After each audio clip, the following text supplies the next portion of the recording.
মাওলা, তোমার রহমতের সামনে আমার গুনার তো কোনো অস্তিত্ব নাই মওলা। আমার গুনাহ না হয় পাহাড় পরিমাণ হবে, বেশি থেকে বেশি আসমান পরিমাণ হবে, না হয় পুরা পৃথিবী পরিমাণ হবে।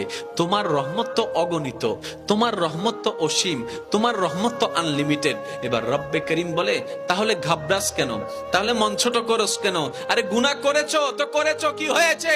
একবার তো তওবার মাধ্যমে আমি রবের দরবারে ফিরে আই, মওলা ফিরে আসতে পারবো তো? দরজা কি খোলা আছে? রব্বে করিম বলে, মরণের আগ পর্যন্ত, কিয়ামতের আগ পর্যন্ত, সূর্য পশ্চিম আকাশে ওঠার আগ পর্যন্ত দরজা খোলা আছে, দরজা খোলা আছে, দরজা খোলা আছে।